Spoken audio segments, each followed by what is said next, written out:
Somewhere men are laughing, and somewhere children shout. But there is no joy in Mudville. Mighty Casey has stopped! All I got one thing to say to you. Strike this mother out. He got it! A perfect game! It was done by the king! Hey, you! How you like them apples? Took away a game-tying home run for Manny Ramirez. That's my thing, fellas.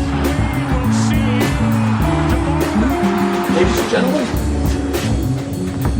Ladies and gentlemen. Thank you so much for visiting us this evening. Welcome back to the Mudville podcast. There is 1 week left in the MLB Are you doing your regular season. NPR voice?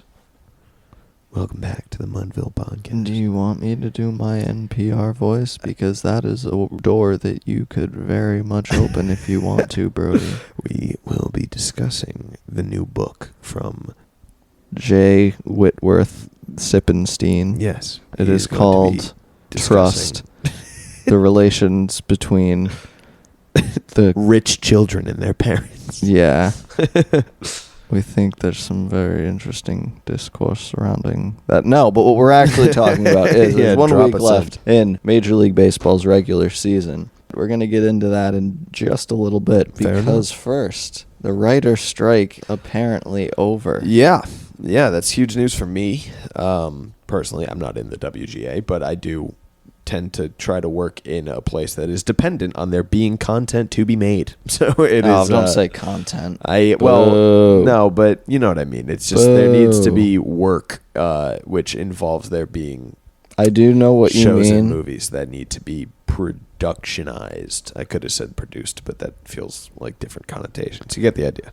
I do know what you mean, but I'm still going to criticize your nomenclature. The use of the word content bothers you. Yeah, I don't like it. I get that, but it's also like what it is. Even The Sopranos is content. No, shut up. What is it then? It's a television show. Which is It's a prestige drama. content. No, it's not called It's called content. content. It's wrong. That's wrong. The idea of content being a derogatory word for art is fair. I would just argue that it is a catch-all term for something produced. I don't think that that's a line worth towing, to be quite honest. I don't think that it makes a difference. I get why it bothers you. I just don't. I don't see the issue. There's not much wiggle room here in Sure. my firmly rooted opinion about that. If I never saw the Fair. word content again, I think I might live a couple years longer, to That's be fair. honest. Part of me was still wary when the news broke, given the practices of the AMPTP. It's run by an I know Italian. they like to provide false hope, and that could kind of be the ultimate rug pull to try and break spirits one last time. So I saw my uncle, who also works in production. He is what is it called? Screen. If there's a screen on screen, he does. It's like digital filling or whatever the hell the name is. I can't remember the name of it. But he works in that. So I saw him this weekend, and I was asking him, what do you think? And he's like, apparently they're close. He's like, yeah, I'll believe when I see it. It's like, yeah, that's exactly where I am too. What did you say was written by an Italian? No, the head of the AMPTP is a woman named Carol Lombardini. Bad representation for the Italians. I can only assume. Damn. Paisana. Is there a female Italian name? You're asking the wrong person. That's fair. I should know that. SAG is still on strike, of Yes, course. which is why I'm full not solidarity. over the moon yet. Yeah. Yes, full solidarity to them, as Go well get as the your money. United Auto Workers. All right. Everybody on strike at the same time. Huge moment for labor. This is a very pro-labor podcast. Absolutely. We remember when they unionized minor league baseball last year, and nobody thought that was possible. I think all of a sudden people start getting a little power and support behind them, Yeah, and it's, we can change the framing of what becomes possible. It's a snowball effect. So there is also the IATSE, which is the union that I've been working through, not for. I'm not a member of the union, even though I would love to be. Their contract is up next year with the AMPTP. So there's a chance that if they don't get what they want after that contract is up, we're going to see another similar thing happen. So brace for that as well. That's going to be coming down the pipe. Doom Pike? and gloom. I think it's pipe. I mean, feel like it's pipe, but pike also does that coming make down sense? the pike. I mean, I feel like I've heard both. This is a very semantics-heavy effect. episode. I know. I'm going to Google coming down the pike. While you do that, I'm going to read the statement from the WGA. That's great. They wrote a letter, and here's the letter in its entirety. It is coming down the pike originally, but people say both. Oh, okay. Well, I guess they both make sense. Yeah. Here's the letter. Dear members, we have reached a tentative agreement on a new 2023 MBA, which That word is to scares say, me too, by the way.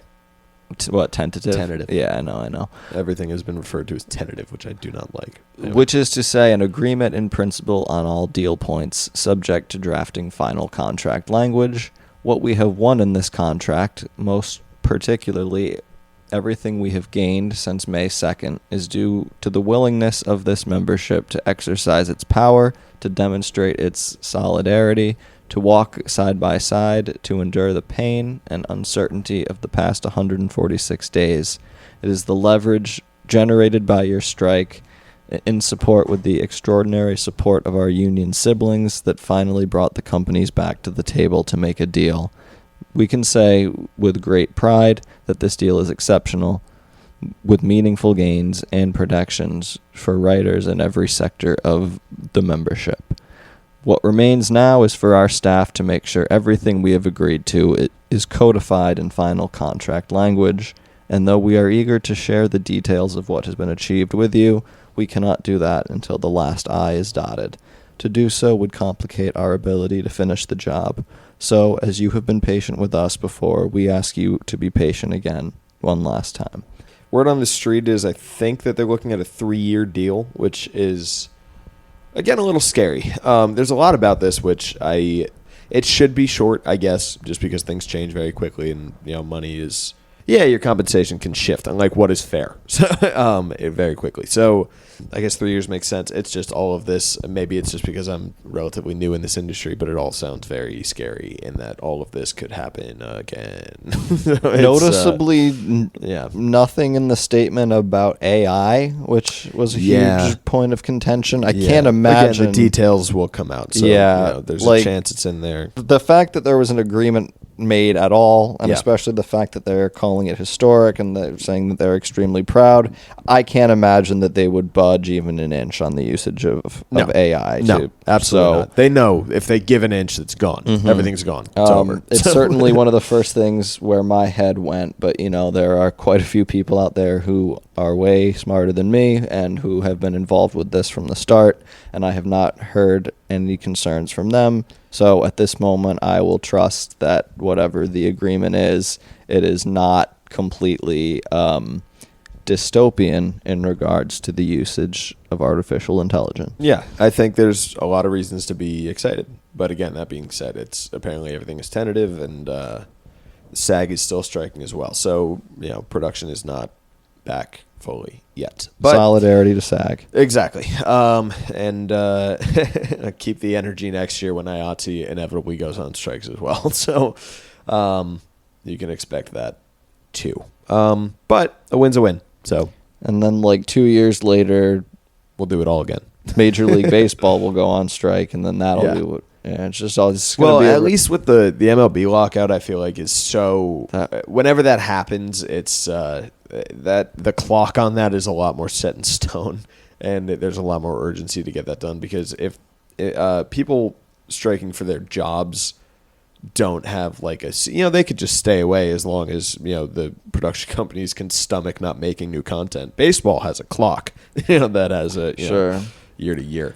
And but a lot more pressure on both sides in that situation. Not that there isn't here. Obviously there is, but it's a bit different kind of pressure. Well, the most recent strike, and I mean this in terms of both Major League Baseball and writers and actors, there's infinitely more public support for the WGA and for the unions and for the players and everything before. Like in the past when the players went on strike in Major League Baseball, like fan sentiment was, why are we watching millionaires argue with billionaires? Yeah. Like, you make so much money to play a kid's game. Like, Everyone's like, people "Just were the not in owners support are of the giving players you back money, then. Like, just And play, and it's shifted. The cultural moment has absolutely changed. People are fed up, I believe, with billionaire greed.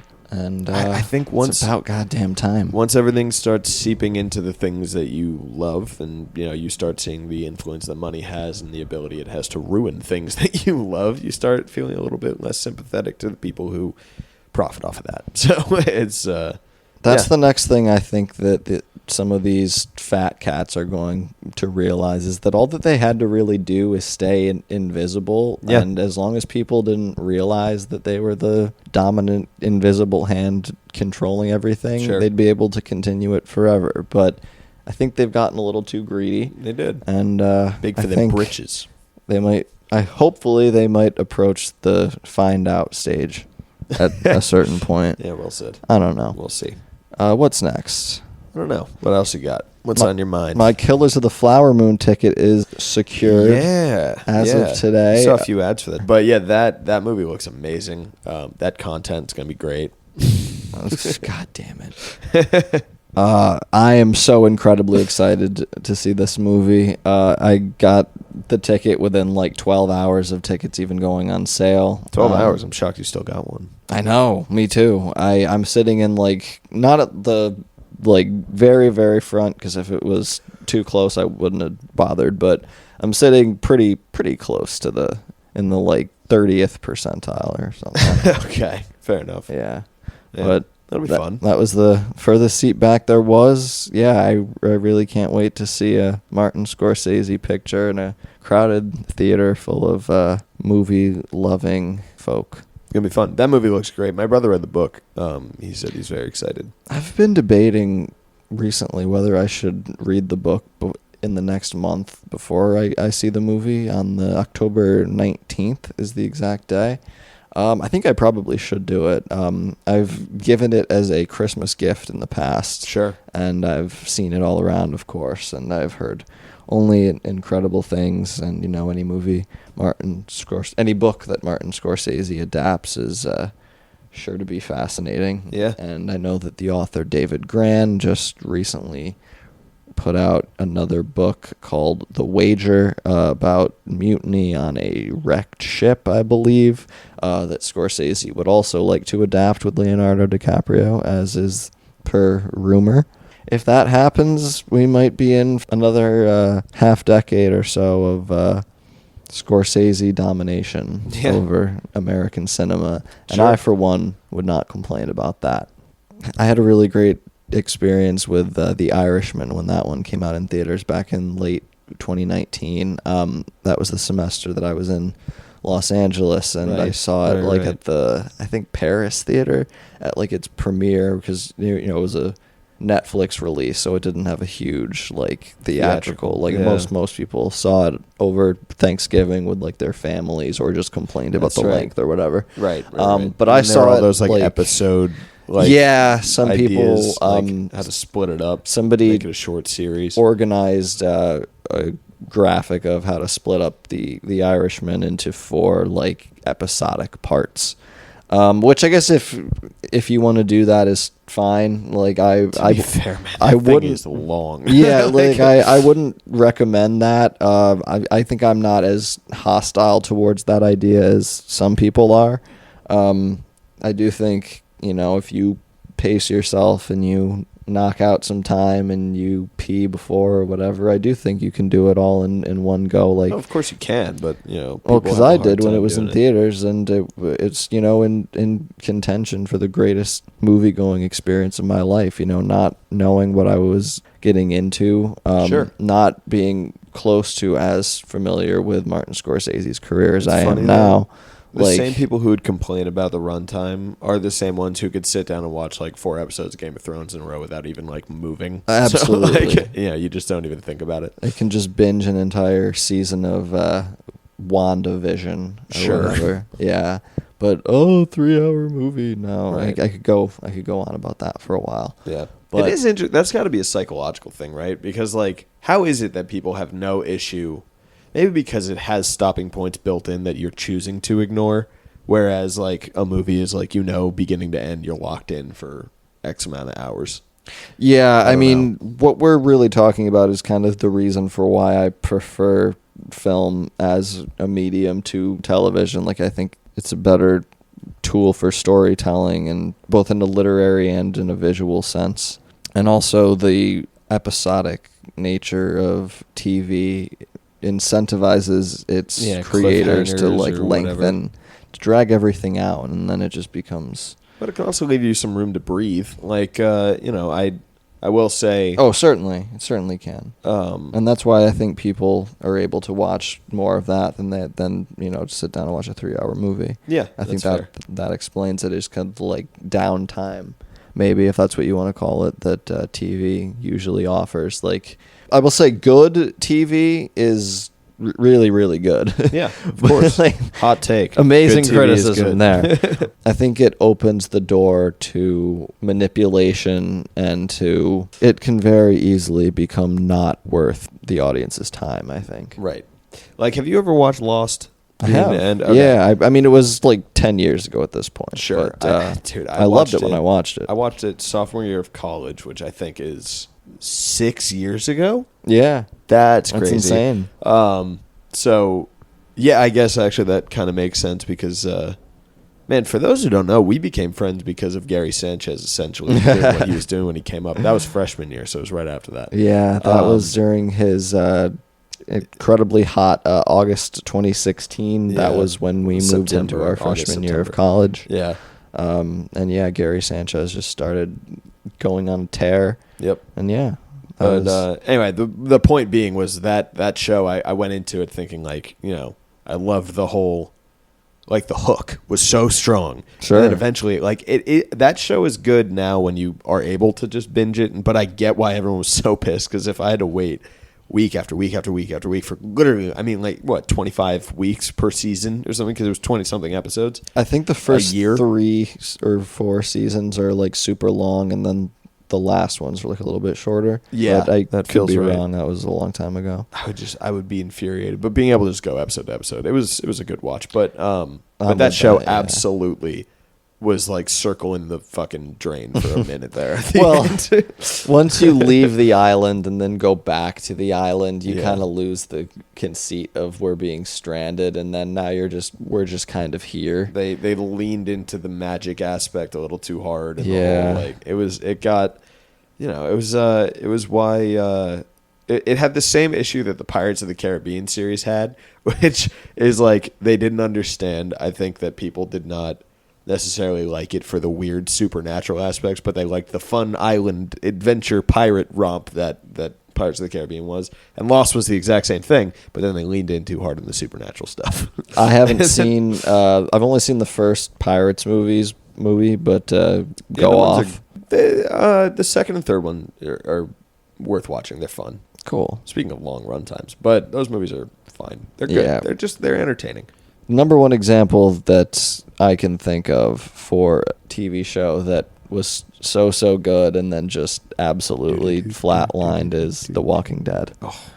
It's funny because everybody stopped watching that show at the exact same moment. That Yeah. is like, as far That's as like actually not flame out true. audiences I would go, have to contend with that a little bit. When that show was on around like season 3, everybody was watching it. People were tuning in on a weekly It's basis. the biggest show in the country. I noticed people just kind of gave up on it, felt like it wasn't really going anywhere. I liked season 3. I stuck with it for a while. I really liked season 4 and season 5, even at the time. Do I remember what was going on in those seasons? You might have to refresh my memory. Oh God, I don't even. Right, season 4 was like Is that the Terminus. what did I just say? The Cannibals. Yeah. Yes, That the actually, Terminus, I that did stuff was watch. pretty good. Yeah, I enjoyed that. And then when they went to like Washington D.C. with like Alexandria, yeah, I was still into it then too. Abraham and Eugene. and Rosita, And yeah, Rosita. they were cool. Yeah, it was what It went bad when Negan showed up and bashed in everyone's killed head. Abraham and Glenn. Which That like was two fan favorites. Spoilers if you. Oh, everybody knows. I- That's like on Is that- par with Vader being Luke's dad. Yeah. like, just Which I because guess is everybody- a cultural win for the show that everybody knows about that. But Yeah. I do think that it's in a much more. I think it left a much worse taste in everybody's mouth than a moment like like you said, Luke. Yeah, it's Well, funny he because doesn't actually say, "Luke, I am your father." no, but it says no. Wait, what is it? he says, no, "No, Luke, I am your father." Yeah, but like I don't know. That's like a moment of wonder and awe, and like I don't know most moments that you would consider in like a classic Hollywood movie that people remember. Like Everybody on Twitter though, when they They talk have about The that, Walking but- Dead, Yeah. always points to that exact moment, being like, "that was it." that was like It's it, like, it was done after yeah, that. same for me. Yeah. I stopped watching after that. I don't know why, because I did still like the show, and I was like, man, that's I knew that was going to happen, but then it just kind of feels like a natural ending. I don't know why. Like, there's still so much to do, and they did a shit ton after that, obviously, but like, Is it still on? I don't even no, know. it ended. I think it last just year. ended. Yeah, but I remember I was. But I don't know home. what happened. So I was gonna say my dad he kept up with it for a while afterwards. He stopped and then got back into it right before it was gonna end because he probably saw it was like gonna end, and then he's like, all right, I'll get back into it and finish it. Fair enough. And I was home visiting, and he had like a late run episode on, like I don't know what the last season is, but it was like leading up to the end of the show, and I was literally watching it with him just because I sat down and I was like, who are there was no, I think there were 2 characters that I even recognized I'm like by sure. the end. Like, it was just you can't watch a show when the whole cast has turned over. Like, it's just like there's no through line stories. Like, Daryl, I think, is the only one. He has a new spin-off, by the way. I'm seeing the ads all over Paris, the which subway. is out now. Wait, and he's in Paris? Yeah, it's in how the fuck? How did he get to How did he Paris? get to Paris in a zombie apocalypse? The hell? That is like the most brutal apocalypse in any apocalypse. Like, I was about to say content in any apocalypse story that I've taken in that I can think of. Like, there's not a lot of stories that take place in an apocalypse where things feel more bleak than The Walking Dead. Like, even The Last of Us, they're like cities and people are existing and have lives and shit. But that one is everything is decimated. How the hell did he cross an ocean? Like, I don't know, but I don't know. Either way. Yeah. I don't know what happened. They probably explained it in episode 1. I don't know. I did watch He rides a whale. I did actually watch the rest of that Negan season, and I fully gave up when the tiger showed up. yeah, no, that's kind of same. And Eventually, there was a guy you would text me and I was like, Ezekiel, maybe. Yeah. And he was like a king, and he had a tiger, and King the of tiger what? ate somebody in the season finale. I remember that was the last episode I watched, and I was it like, cool. The tiger kill was kind of cool. I would hope so. Yeah, but Why did he have a tiger? That seems like a lot of work to take care of a jungle cat. Yeah. in an apocalypse. You can imagine if you can't feed it, you're fucked. It's a mess. He's gonna eat you. Like, I bad don't idea. watch that show anymore. Bad call for a pet, man. Oh, speaking of shows that the studios won't let die, apparently there is news that The Office is getting rebooted once the SAG is I approved. saw a tweet about that. I quite frankly will believe it when I see it. On one hand, I am surprised they haven't tried to milk that like IP cash cow already. And at the same time, The I feel cast like has. Yeah, they all sure. have their own little podcasts. That's true. Yeah, And you know what we think about podcasts here at the Mudville Idiots. Podcast. savages and fools.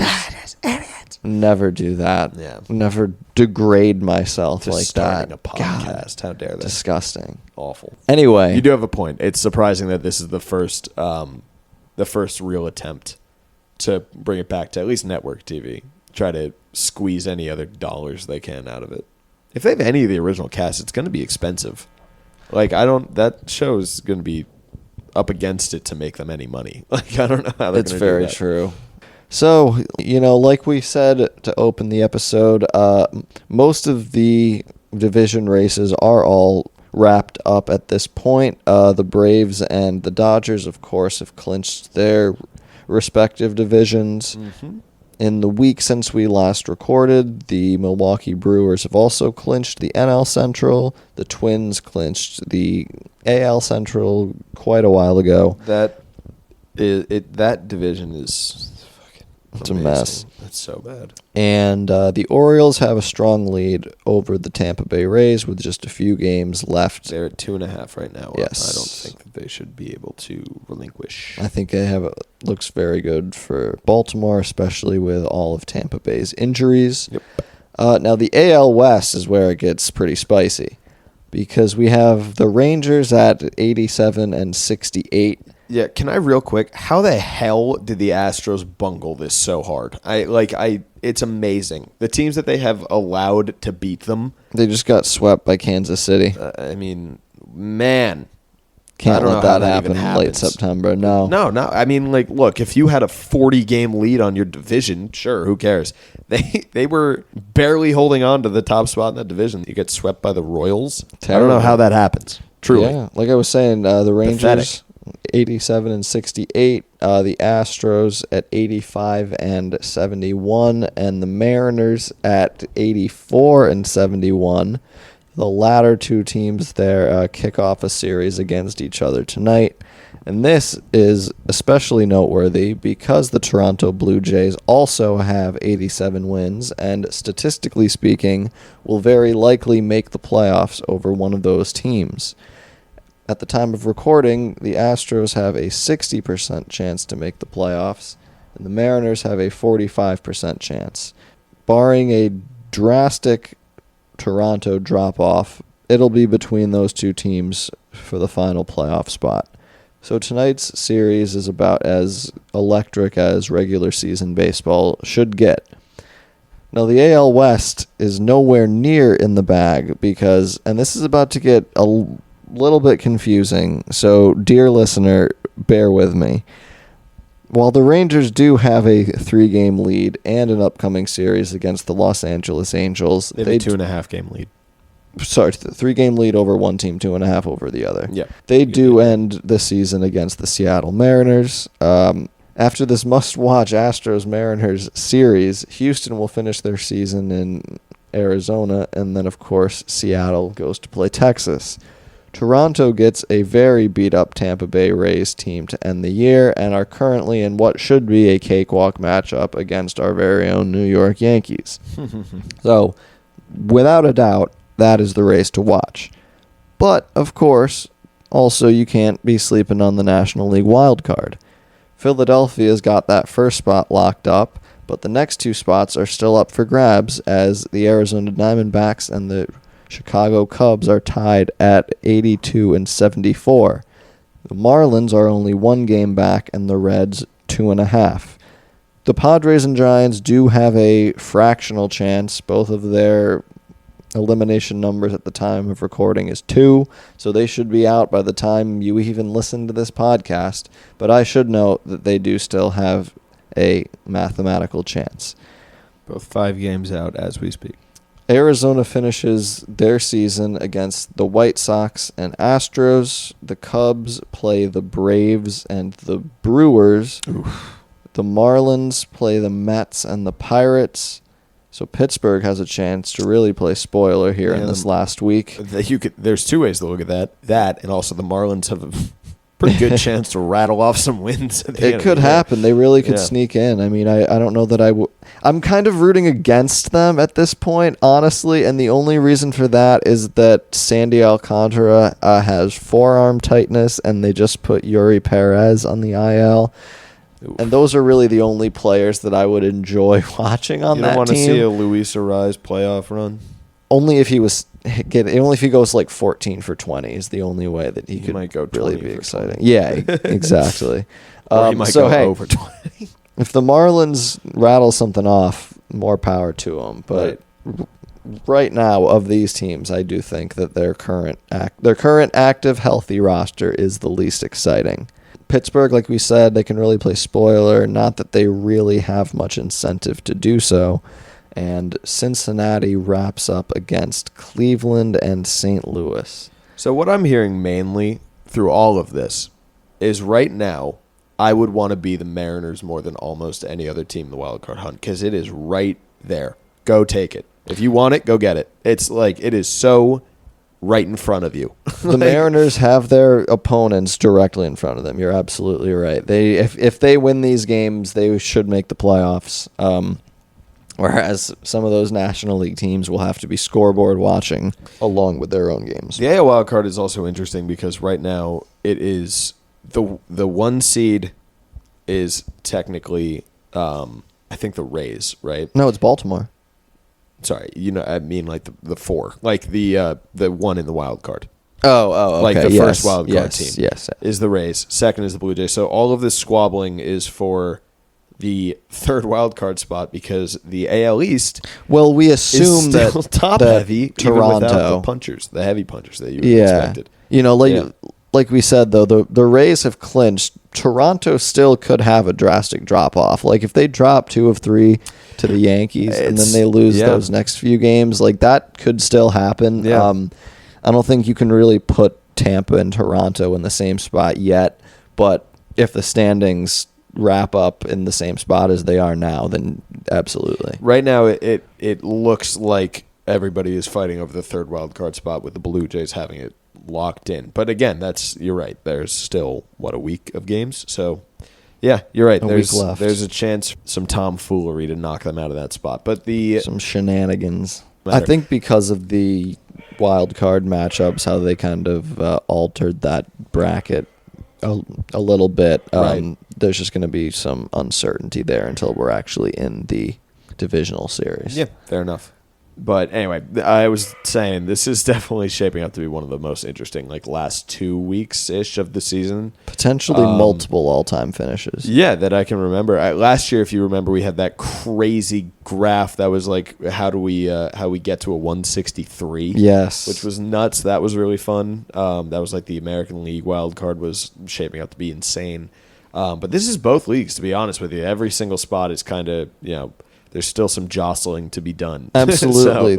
This year, game 163, I think, is a lot more likely. I think they eliminated the possibility of a game 163. Did they really? Yeah, I think there's a bunch of tiebreakers. Oh, now. that's so sad. I know. I kind of hate that, but it goes down to tiebreakers, and I'm pretty sure the first one it's either, I think it's head-to-head record, and then if that's the same, it goes to divisional record, which is crazy. Because imagine a wild card team coming out of, let's say, the NL Central has to go up against a team who's coming out of the NL West. This is a hypothetical. I'm just saying you run into a lot of issues with the quality of competition. Sure. So absolutely. It's interesting. But yeah. Yeah, the Central divisions I'm going to be watching very closely to see if they can hold their own in the postseason. Yeah, I mean, look, this is like the worst year probably in baseball history for Central teams in general. I mean, the NL Central, the Pirates had a puncher's chance until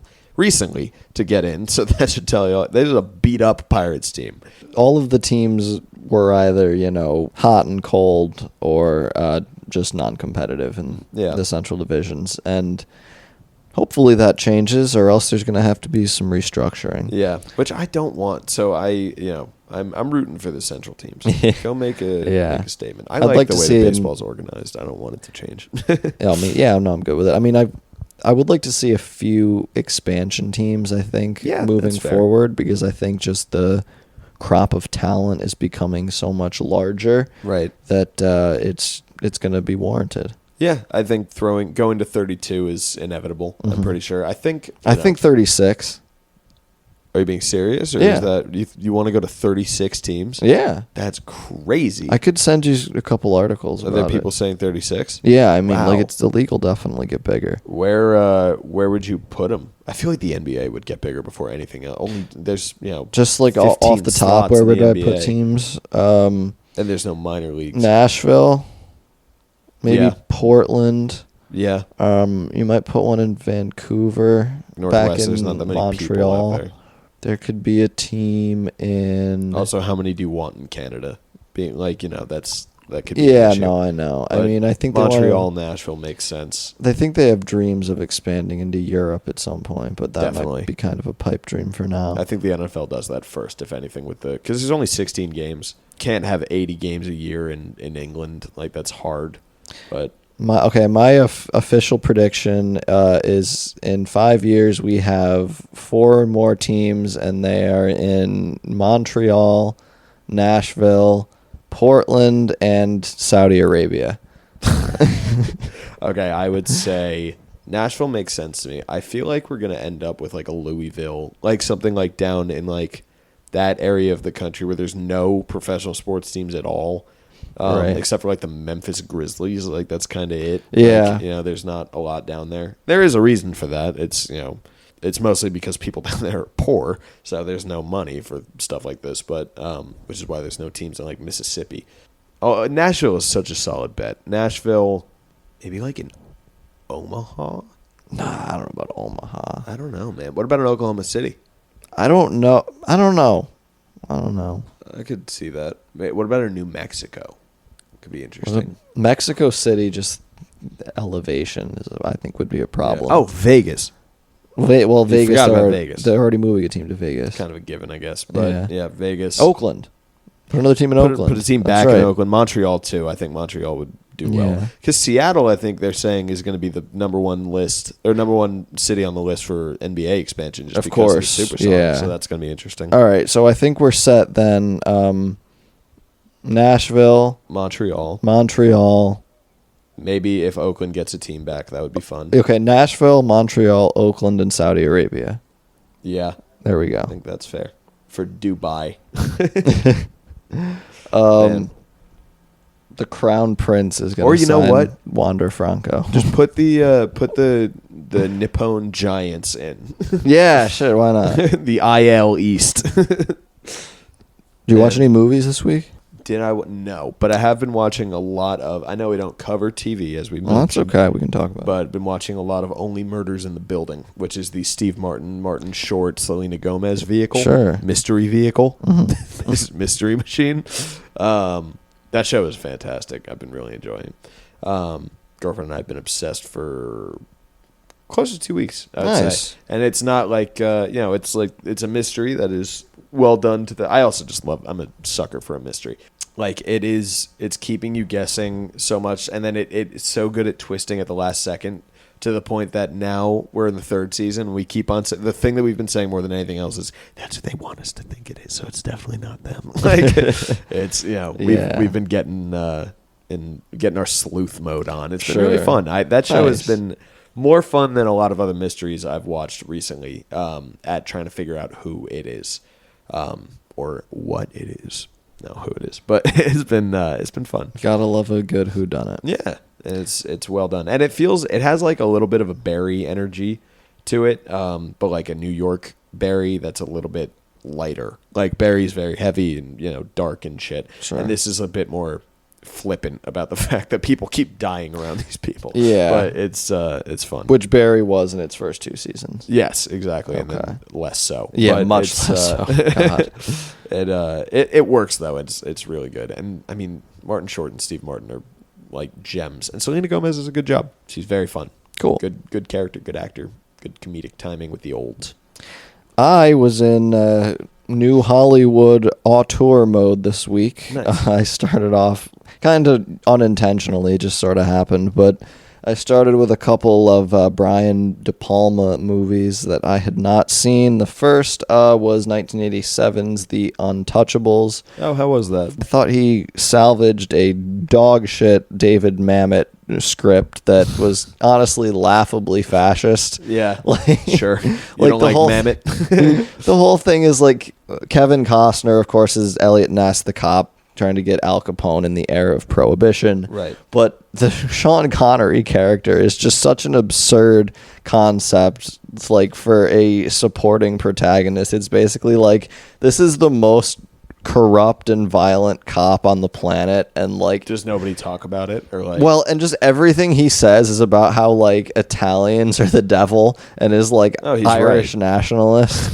And it's just like, yeah, this is my boy. We're gonna what play his Irishman death hates Italians off more as, than like, the English? If you're Irish, you hate the English more than you hate anything else on the planet. Tell it to Sean Connery in the Untouchables. That doesn't make any sense. Yeah, no, I mean, What there's do the Irish have against Italians? there's like it's a very pro cop type movie, and I don't know. Given I think this might have been like a for hire De Palma thing. I don't know how much of his like passion went into this or whatever. Sure. I don't know a ton of the production history behind the Untouchables, but just watching that movie, I felt like Brian De Palma can turn shit into diamonds or whatever the phrase is there.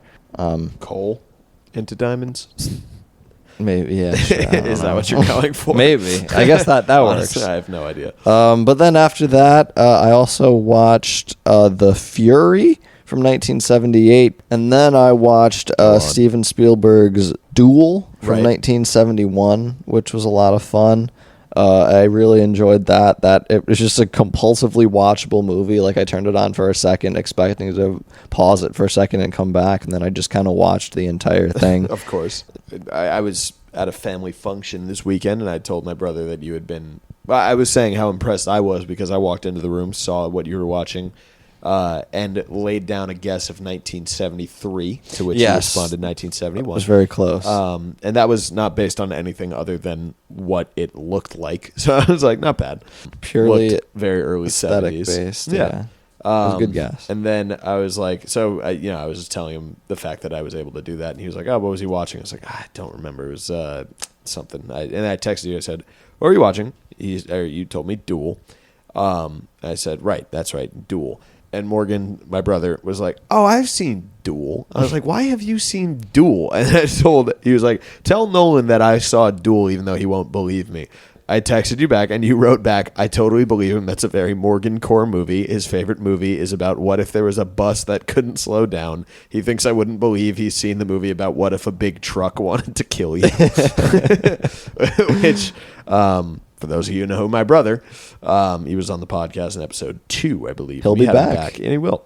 Many a time. Yes, in a much more regular sense, which we'll get to that. Yeah, his favorite movie is Speed. So this movie is right up his alley. Absolutely. I was Yeah. like, you like vehicle movies. Criterion See if actually, you've seen Mad Max.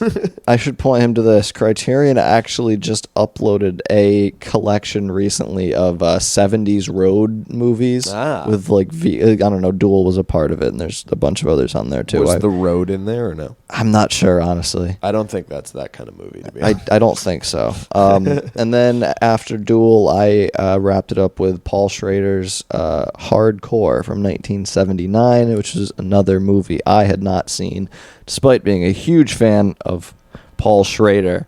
And this was one that I found to be one of his weaker movies. I felt, much of the marketing for it at the time and like much of the appeal was the idea of the one scene where George C. Scott is in a porno theater and he realizes it's his daughter on the screen. Oof. Yeah, and the poster for the movie like says like, oh my god, that's my daughter, and like so it's like the whole. Then I think the movie could have gone way harder than it did, given that concept, especially because it was that episode of Always Sunny. 3 years after Taxi Driver from the same screenwriter. I think it could have gotten a little bit darker, or I don't know, gone. It could have taken a few more risks than it did. Man, what a watching the career movie. of Paul Schrader, huh? Paul Schrader is a king. God damn. Yes. Taxi Driver, Raging Bull.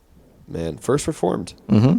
That's There right. you go. 40 years later, First Yeah. Reformed, arguably the best movie of the 2010s. Man, there you go. Paul Schrader just truly doing it like nobody else is right now, I think you can make the argument that he is the only American director who is making movies about things that matter. But Interesting. I probably wouldn't make that argument. But I think you could. Right. Yeah, I don't know. Man. I love Paul Schrader. One extra thing. I think Timothy Chalamet has been cast in a Bob Dylan He has. Yes. biopic. Yep, directed by James Mangold. What are your thoughts on that? Well, that happened a while ago, but... I know, but I only heard about it this weekend, so I want to talk about it. Okay. I am a little skeptical. I don't know enough about Bob Dylan to be explicitly against Timothy Chalamet playing him. Mm-hmm. I do like Bob Dylan's music quite a bit of what I've heard. Not that I'm familiar with all of it. He has quite a bit of it. He does have quite a bit of it. He's one of those guys who never stopped making music, by the way, so he has a lot of shit. Yeah, that no, I nobody's saw ever heard. a concert video of him from this weekend even. Ah, there you go. Which is crazy. Yeah, Yeah. it was pretty historic. 90-year-old Bob Dylan trotted out there. But I am willing to give that movie the benefit of the doubt, I suppose. Fair enough. I thought that was a really weird casting choice. Bob Dylan was I don't know. He's like an asshole, in a good way. But I don't know. I just find the Timothy Chalamet is charismatic in other ways that I don't think Bob Dylan was charismatic. And even though they're both charismatic in their own way, I don't think it overlaps. So Sure. I find I feel like that was an interesting choice that's not going to go well. Well, Just we'll like see. Willy Wonka. Yeah. Oh God. Yeah. We'll see about the upcoming career of Timothy Chalamet. Yeah, that's what we're going to end it on. I hope it's good. We could say that much. I do hope it's good. Because I do love Bob Dylan. I feel like that would be interesting. He has a very interesting story. So I do hope it's good. I just think that that's a ridiculous idea for casting. I don't know who else would play it. I don't know. We'll Sure. see. To wrap up the episode, we would like to make an announcement. We kind of alluded to this a bit last week. We are going to be starting a Patreon for the Mudville podcast, and we're going to be launching it. Join. We're going to be launching it at the you very can. start of October. And I did want to get a little bit into the reasoning as to why we are doing this now. I have had concerns that we don't quite have the audience to justify it, but Twitter is just a pay-to-play cesspool that could start charging its users at any moment. Yeah, I'm going to be leaving for good the second that happens. Yeah, me too. Blue Sky is in... Oh, I have 5 Blue Sky invites. So I if you have want 4. one, hit me up. Yeah, no, me too. We have so many if anybody needs one. Yeah. Blue Sky is in constant just beta stasis. It doesn't seem to ever be interested in actually launching. Yeah. And honestly, I just want a mass communication platform where we can share our work, which we are significantly about to ramp up. I experimented with Substack earlier in the year, but I didn't really like it, and I couldn't upload the podcast onto there. So I just really felt like it was time. We're going to be uploading pretty much all of our stuff on there for free. I'm going to be writing on there. I'll do some fantasy baseball advice, although that did just end yesterday, Right. ironically. And Congratulations, by the way. Oh, thank you. I won. I did take home titles in both of my Dynasty leagues again for the second year in a row. So you're So- qualified to give fantasy baseball. I think so. I think so. Yeah. Subscribe. You want to win your league? You would hope yeah, so. There you go. But yeah, it is free to sign up if you just want to get updates from us, see what we're up to. I'll Also, try to do some writing on there too. Yeah, but dude. then the going back to what I was talking about with my brother, Morgan and I are going to be starting a WFAN style New York sports show where we talk about all things New York sports. So whether you are a Yankee Met fan, a Giants Jets fan, or a Knicks fan, fuck the Nets. We'll try to touch on hockey when it happens. Morgan is a bit of a hockey fan, not like a full-on fan, but he definitely knows more hockey than I do. But we're going to be talking a lot about all New York sports. So just like the state of where things are, and with the football season going on right now and basketball about to start up, and the baseball offseason is going to be extremely interesting for both teams because there's a lot of work that has to be done. We're going to be doing stuff over there, probably weekly. So keep an eye out for that too. Yes, and if you do want to give us your money, we will allow you to do that as Oh well. my God, there will please be don't a twist our $5 arm. tier. Yeah, do not twist our arms at all. It's a struggle here. But we will also be starting some Patreon exclusive episodes. Every time there's a big sporting or cultural Super event Bowl that playoff, stuff we like want to that. talk about Yeah. in a kind of more casual setting. I'm going to start doing classic movie rewinds and try to get some exciting guests to come on and join me for that. We're going to be doing the Cinema of Baseball, a new series where we try to watch every baseball movie we can get our hands on. Yep. Which was the original crux of the idea for this podcast, and then we kind of didn't do that. So now we're gonna that wasn't reorganize. the deepest well, but here this we would be a are. good way to do it. Yeah. And then, we have another idea where you give us a movie, we'll watch it and do an episode about it. And you might even be able to join us. We're not sure exactly how that's going to work yet, but yeah, there's an like idea we for said, that. we're still getting all of this launched. So what we really would love feedback, any questions, requests from the listener.